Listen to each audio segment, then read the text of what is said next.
having siblings that are going to razz you at the dinner table, without being extreme athletes like the Boyle family is, like just them needling you with like dumb comments and just, going for like, the gut, like just like below the belt that you didn't want your parents to know, or like, being at a family event and like them embarrassing you with something that happened in school or on the field or something, that's what siblings do.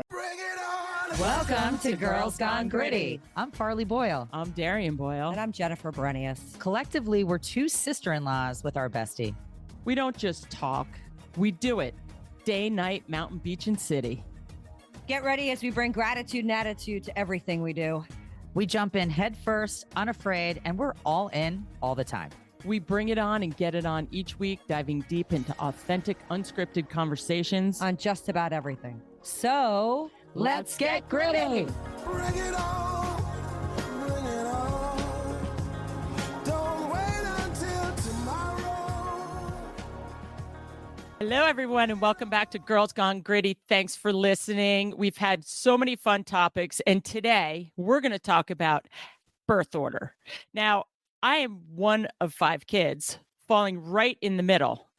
But I pretty much grew up as a guy in a girl's body. My dad and mom would have me do sports, and my mom would say, hey, you got to put on makeup and cute outfits to look like a girl.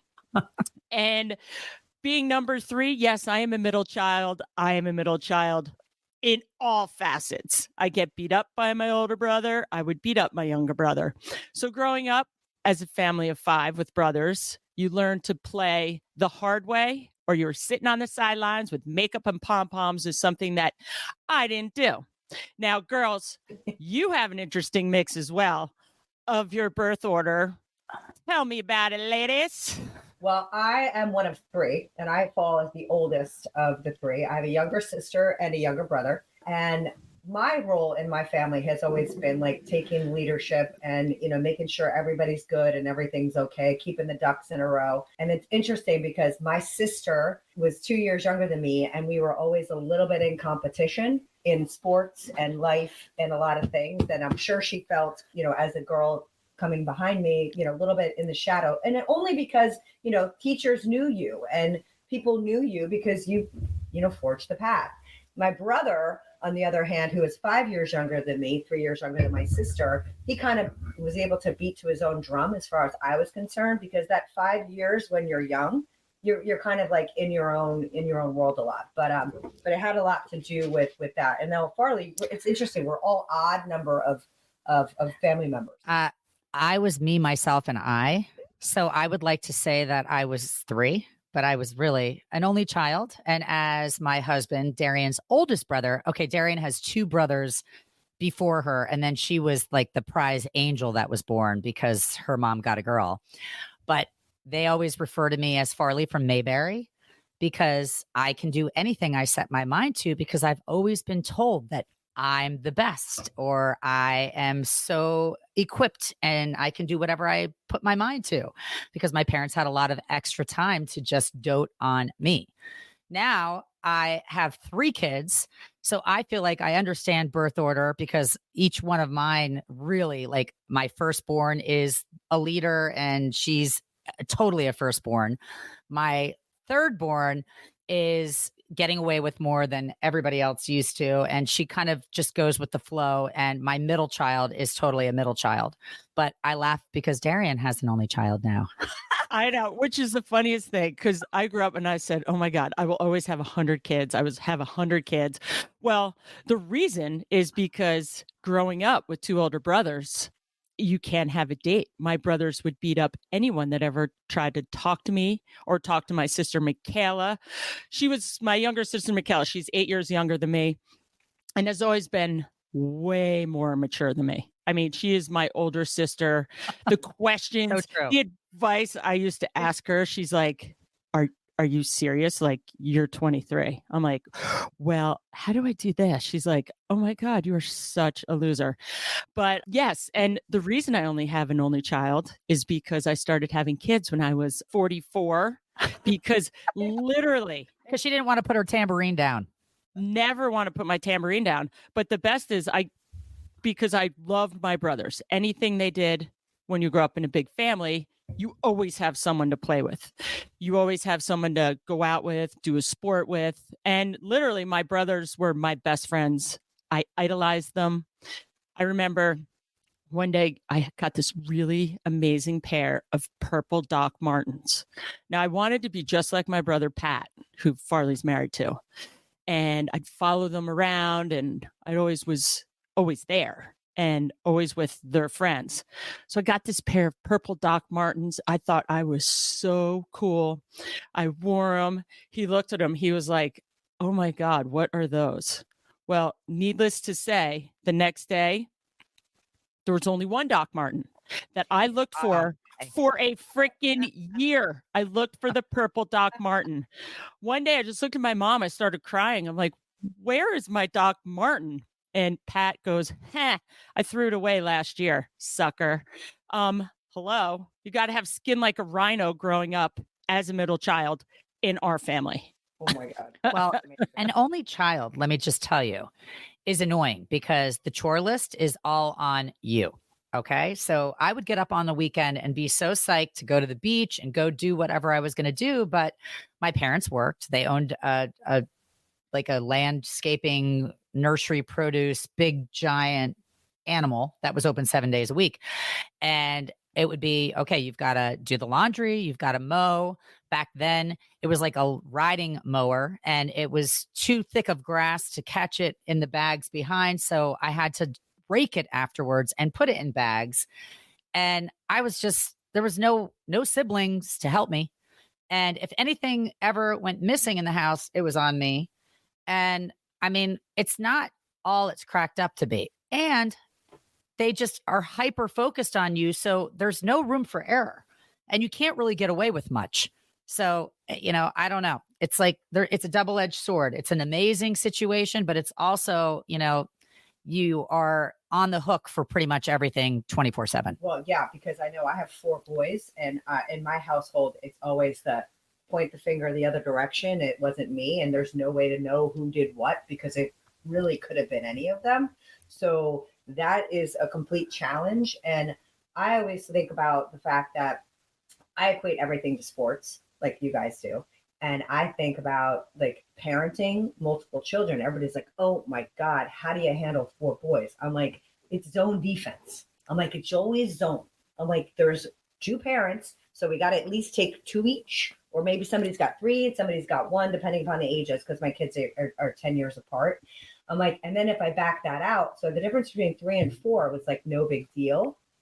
People that have 2, I'm like, it's so easy. I watch my sister and my brother who have like the, perfect quintessential boy and a girl.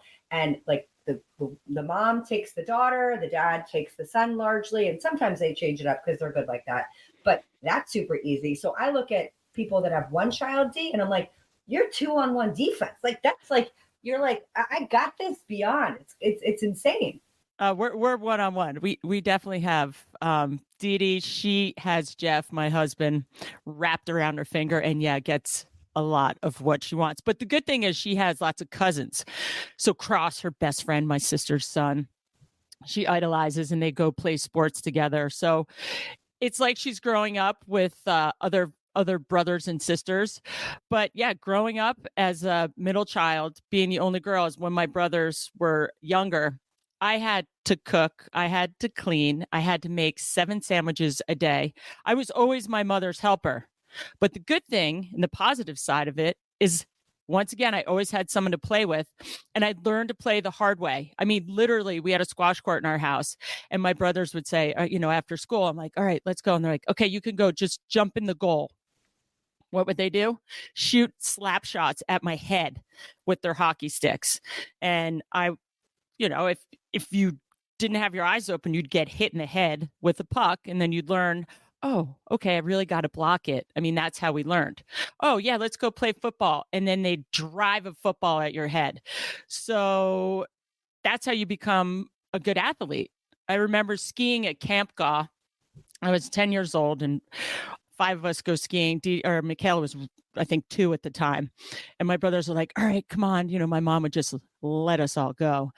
And they taught me how to do a helicopter. They're like, just hit that and go as fast as you can and spin. okay, because I still listen to everything my brothers say, and they were my idols. I mean, I ate it so hard. They're like, again, again, again, until the end of the day, I was floating helicopters, but I had to go to the bathroom, and I said I need to go to the bathroom, and my brothers wouldn't let me. And I like wet my pants. I was 10 years old skiing in a full one-piece snowsuit with wet pants. But I stuck my heli and then came to move on to being the only girl that threw helis in the bumps and on the pro tour and whatever. Well, but it all started with my brothers. I can say that her brothers are so ridiculously proud of who she is, and they are her biggest fans. So it all paid off in the end because she can run with the boys. She is one of the boys. And, I mean, I don't really know. I feel like I'm one of the boys in a lot of ways, but I'm not, I can't die at everything that I am doing. And Darian kind of could and prevailed. So she rocks. Yeah, but how many times do we try to kill you? I'm like, Farley, just get on your skateboard in New York City. Just follow me. I'm going to hold on to the bumper of the Big Apple bus, and we're going to go down Fifth Avenue to take us all the way to the bar. You were like, are you fucking kidding me? I'm like, yeah, it's fine. Or just, you know what, Far? Hold on to my hand, and I'll hold my other hand on the bus. Yeah. Okay. And you did it.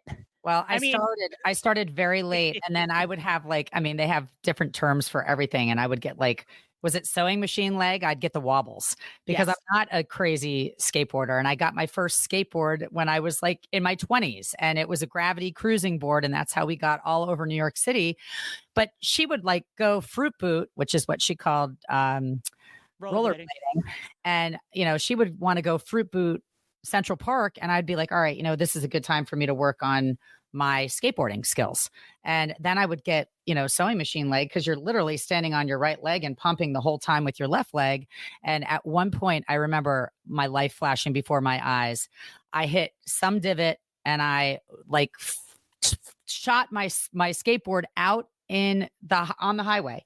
And the cars that were coming down, I can't even remember what street it was, if it was Fifth Avenue or whatever, missed my board, which was my prize. I loved it. My trucks had just gotten loose enough. My wheels were perfect. Everything was broken in, and I turfed it and had complete road rash, but I was alive.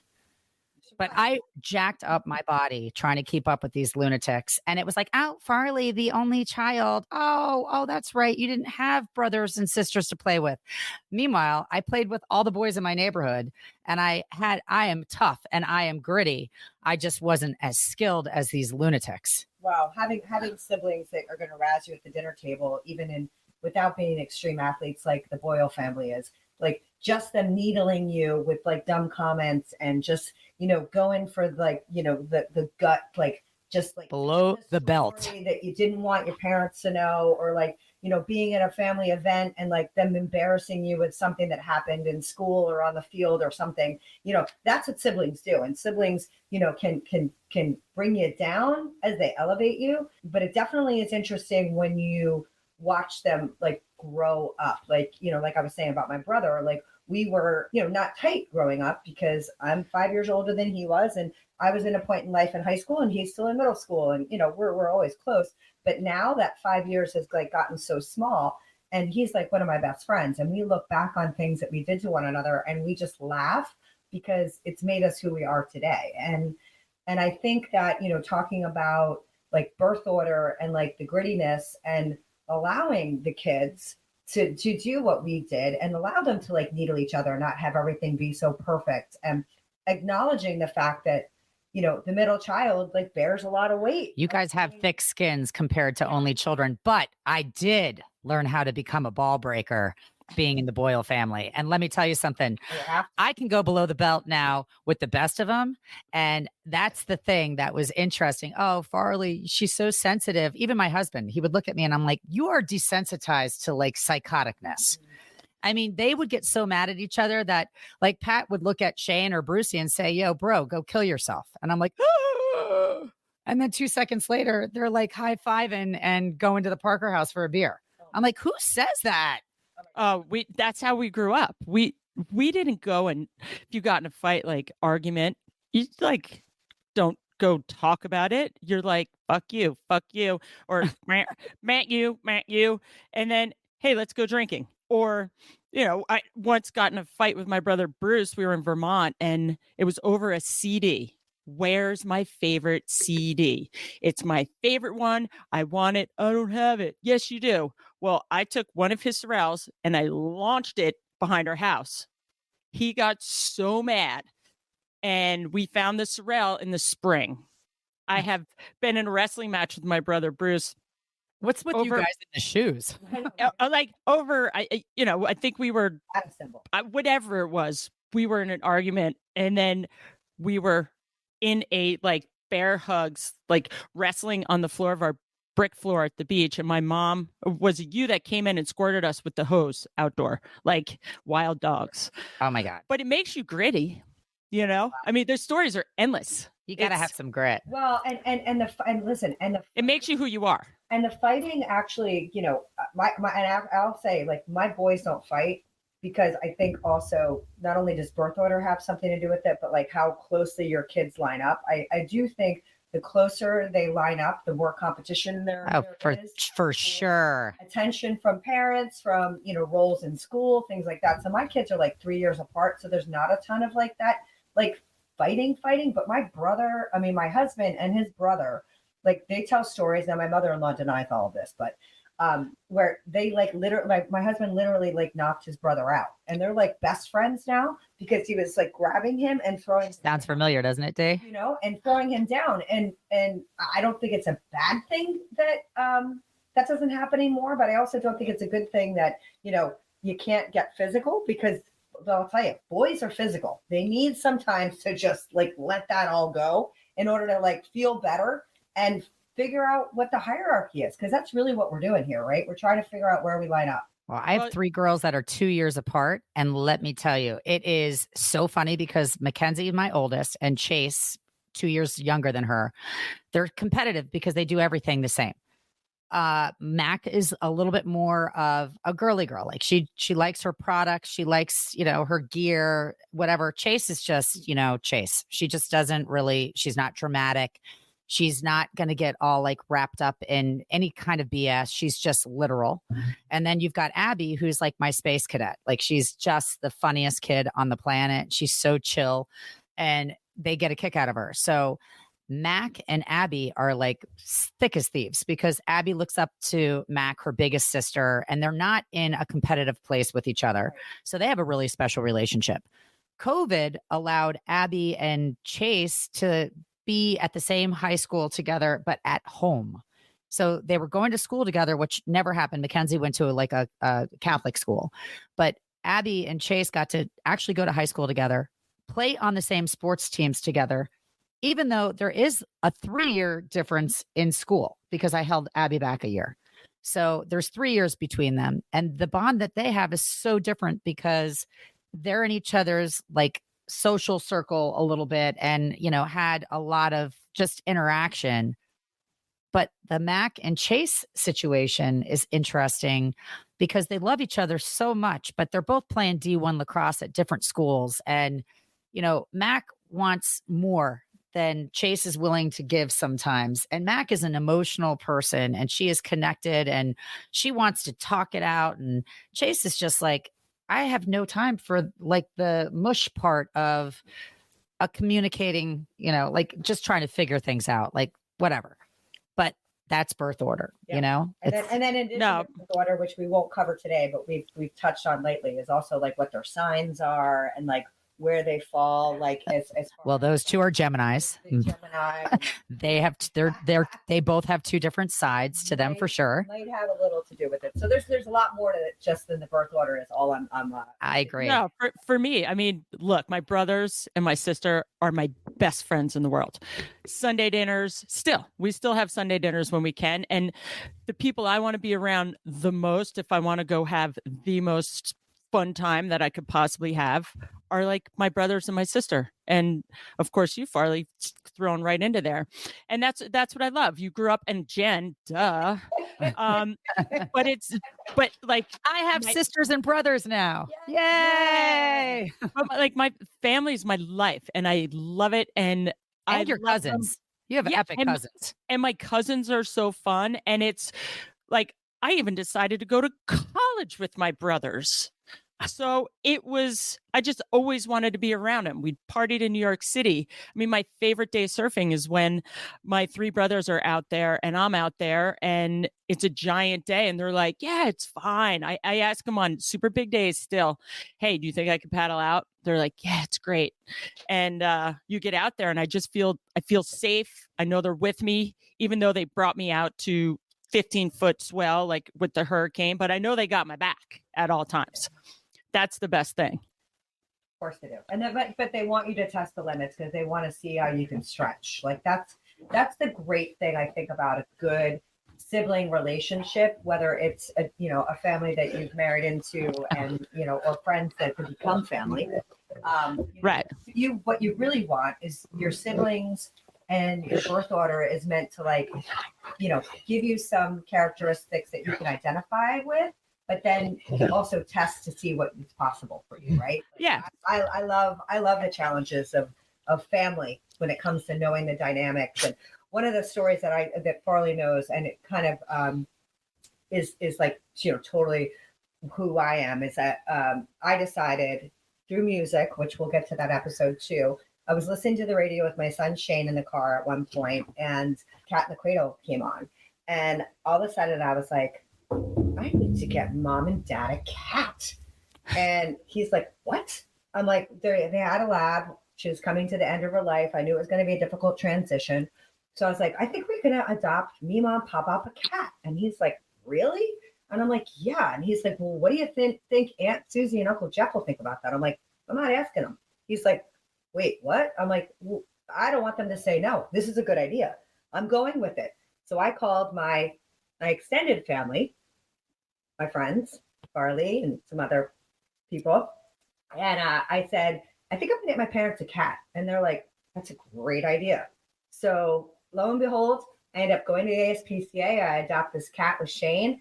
After I adopt the cat, now I'm like, you know what? I better tell my siblings, because the other part about being firstborn and knowing your birth order is sometimes you have to recognize that I don't want them to be mad at me. I don't want them to think I'm like stealing the thunder of Christmas by giving them this cat, So I called my brother and my sister, and it was so interesting because I got opposite reactions than what I thought my brother or my sister would give.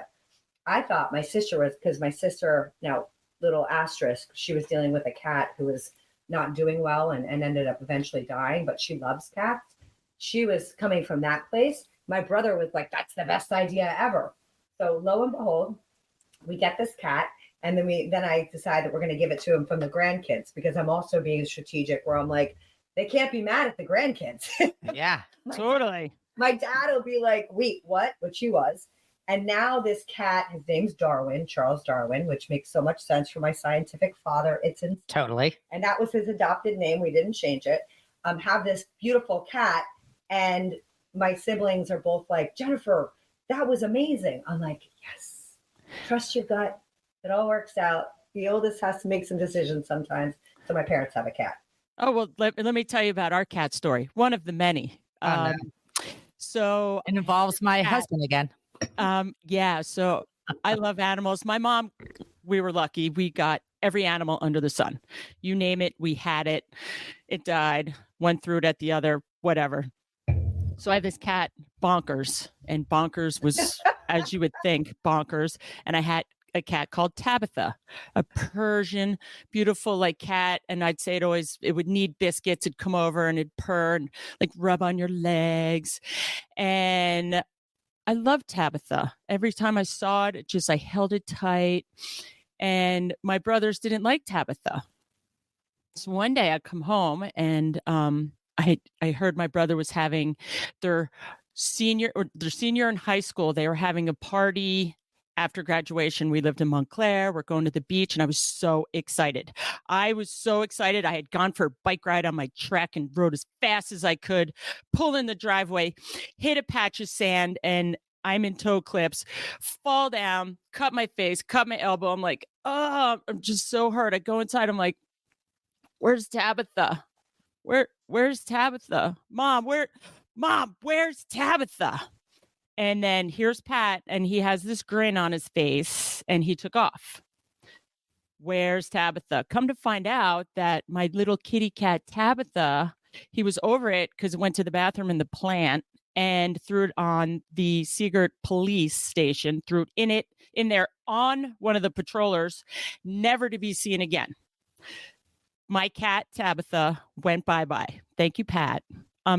Still, it's in my head. Yes. Oh, and there's more. But Oh, Don't worry. BB has come back reincarnated as Tabitha, and she is not a fan of Patrick Boyle's. And his number. and it's so funny. I mean, like, I do think maybe Tabitha is a little bit in BB, because BB is a badass and she does not take any shit. She obviously has to be in this house. And I mean, she's an outdoor cat that comes indoor when she wants to be indoors, and she loves to eat her rotisserie chicken. And my husband is so annoyed that I buy her rotisserie chicken. But every now and again, he has like this soft moment because she's really cute and she can get those big like eyes that look sweet. And she just seems so like touchable. And he tries to touch her and she nails him and she draws blood. So it's fabulous because she lets him know, like, I know what you are all about, and don't pretend like you like me for a second, because I know you don't. And he actually likes her. He actually respects her because she is a bitch. She doesn't take a shit. She's bitchy. Boyle. It's perfect. Oh my God. It's so good. Our FEC tape. No, but you know, you gotta love it. I mean, literally, my sister, who's like the best person in the world, she loves animals, she loves dogs, she takes it all in, and family members are your best friends. They make you who you are. I mean, I can tell you that I'm the athlete I am because of my parents and my brothers, and just idolizing them and trying to follow boys my whole life. And then I have my sister that came up hot behind me on my tracks. And, She's an old soul. She's an old soul. She's Michaela- so cool. And She's they also- so cool. The younger siblings too, and I see it She was an only child in her own kind of way because everybody was out the door. out the door. Mom So- always says that. My mom always says Michaela's the only child. I She mean, grew she up really as an got- only child. She got steak and you got hot dogs.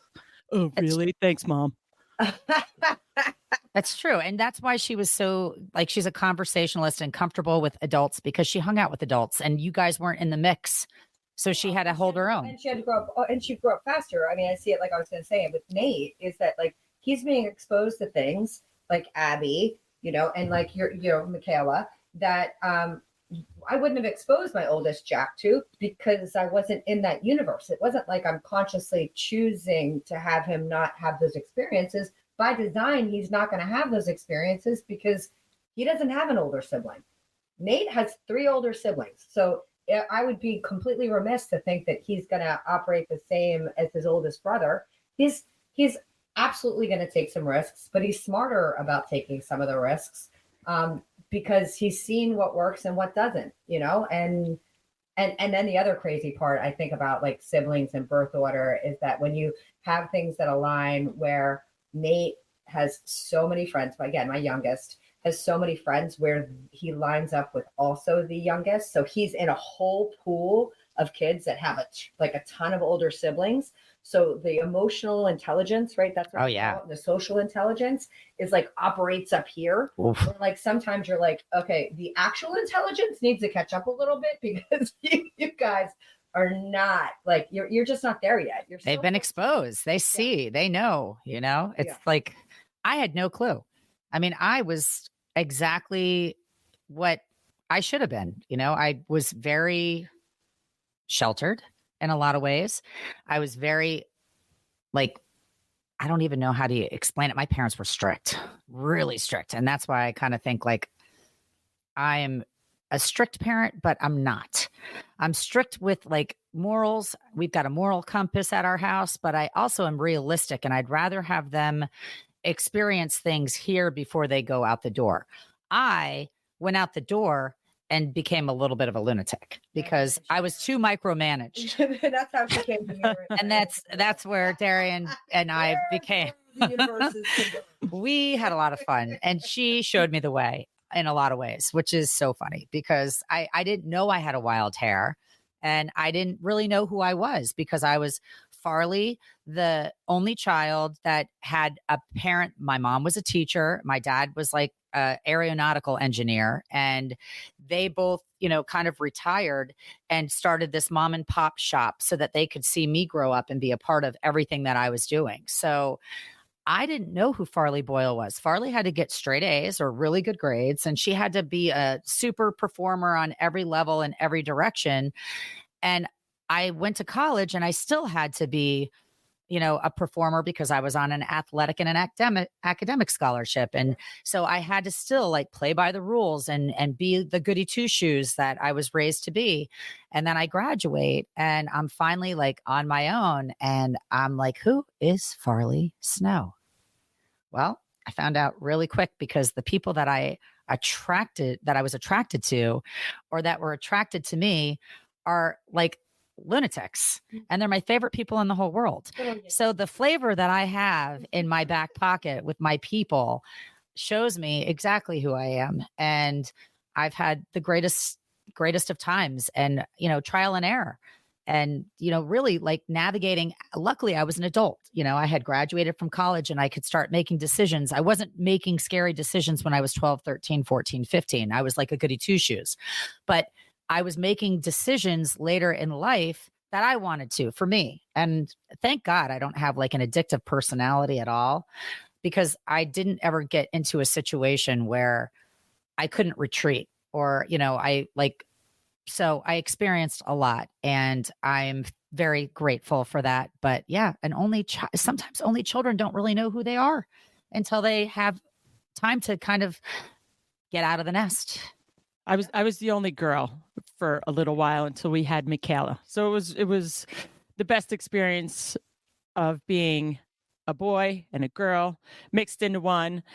And like with Dee Dee, our youngest daughter, the thing that we always push for her, who's an only child, but actually has two stepbrothers. So it's just being kind and having fun. And that's what my mom kind of pushed for me is you're a girl. You have to be kind. You have to help out. I did a lot. And I look at my sister and she is so kind and she's so cool. And she's like an only child.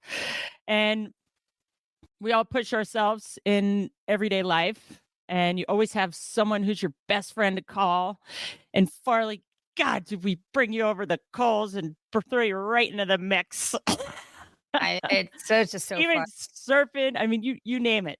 But like you came in as my best friend, and we were so happy to like bring you in as my best friend's sister. Like what you said to me? Friend. Do you remember what you said to me?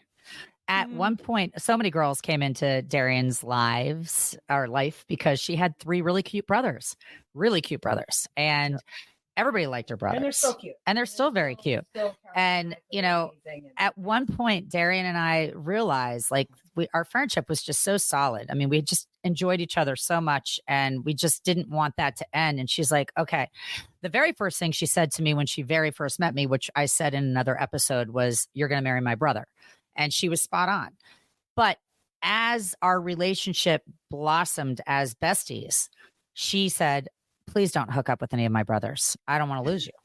I'm so afraid, like, if you hook up with one of my brothers and then it doesn't work out so well, then you're out." And they've got the ick. And like, I can't tell you how many of my friendships have come to like a screeching halt because the girl can't get over it or, it's awkward. And she's like, "So please don't hook up with my brother." So the way I said you have to marry him. Yeah. But that was the gut reaction. And then after you had time to settle on it and you were like, wait a minute, but she's mine first. I claim her. I You're say, mine. So we got busted in the family room of the beach house with all the family sitting on this big couch. We were all watching TV on a weekend, and Brucey, who's my age. So it goes, Patrick and Shane, they're Irish twins, then Darian. Brucey is my age. We're both 52. And then Mikey's a baby. Not a baby anymore, but she was the baby. He knew something was up and he just wanted to expose it. And he ripped the blanket off of us all on the couch, and Pat and I were like holding hands underwear. You got busted. I mean, we're old. Busted. old. just We're all really old. But it was so great because they treated me like siblings. They treated me like I was one of their sisters. And, I was one of their sisters. I moved Michaela into college with Darian. I mean, I can't tell you how many funny things that we've done like family. And then I ended up becoming family, which is like an unbelievable thing. But I loved being a part of their family because I was an only child, and the dynamics of their sibling rivalry and their fun and their cousins extended like just in the 4-block radius. There's like 40 of them, and I couldn't keep them all straight. And I was so excited by, oh my God, they're all our age and they're fun, and we can go out and we can go play soccer together and do all these things. I wanted it. So I wanted to be, have a big family as a result. And, there's zero regrets. I just was like, head first, bring it on. I am in. I'll do that. I'm going to do that too. I'm in. Don't leave me. Always in. And everything is always a competition. Always. What do you want? What do you want? You want to throw a coin? What do you want to do? Spit fight? Anything. Oh God. so great. Go fast. But it's, I love it. And I wonder how many, I mean, I know a lot of Irish Catholic, large families where it's like you meet a guy and he's like one of 8 and his wife is like one of 6 and you're just like, holy crap. Like I know that happens. I find that happens a lot, but I wonder how many like only children marry into like these big, like sized families. I wonder if that's like a statistic thing, right? There's some like on my mom's side, if my grandfather was alive, there were like 160 grandkids, great grandkids, throughout like the Cross family, just on my mom's side. And there's a handful of only children, excuse me. Yeah. And I still think it's great that I had one. They used to torture Pat. Like he'd come down to Florida to be with me for a holiday. And it's just like Pat and I and my mom and dad. Now I have a lot of good friends in Sarasota that I went to school with, and they all ended up moving back, and Pat's tight with their husbands. So there is camaraderie and we've got a big posse. But in the beginning, when we were dating and he would come home with me, it would be, the whole gang up in Vermont calling us on Christmas, and they'd be like, yeah, dude, like sick powder. We're going out and do all the things that he loves to do. Or he'd be with me over the summer. Oh yeah, it's firing here. The surf is pumping. And Pat was always like, wanted to be somewhere else. And I looked at him and I said, hey, you know what? I'm sorry. I'm not as exciting as that, but there's something here. And we can make our own fun, and you can tarpon fish. So why don't you say, hey, I caught a big giant tarpon today. Or, I am like having fun too. I always felt like I was going to let him down because there wasn't so much excitement and constant action and activity, but it all worked out in the end. We all have friends. I love it. We all have friends. We all have things to do. We all have FOMO going back. Birth order is real. It is. Thank you. And then I think the other thing that's really interesting, just before we wrap, because I don't want to, not have everyone in our listening audience, like I'm meeting a lot of people that are choosing not to have kids at all. So there will be no birth order. There will be no, they've decided that they're dink and they're happy being dual income, no children, and they're going to do you, meaning themselves. And like, I think that's going to be a next iteration of very interesting, what's going to happen in our society, because a lot of people have decided that they're going to travel and they're going to take care of me. I couldn't imagine it, and I don't judge it because it's not my life, but there are people that I know some of those people. Yeah, my aunt and uncle are those people, and I'm their kid, so lucky me. Yeah, you always find like they're always They're always the super auntie. You become the auntie, you become the super uncle. Then you Yeah. hand the kids back. You're like, all right, I'm going. See you later. But I love it. I have my best friends in the world, my family, my brothers, my sisters, the middle child who got it from all ends, and my sister who I still look up to this day. And thank you guys so much for listening to Girls Gone Gritty, talking about birth order, where we fit in, sharing all our Thank you. we're sharing all our silly stories because they keep coming. We keep digging, we keep looking, and we'll keep sharing them with you.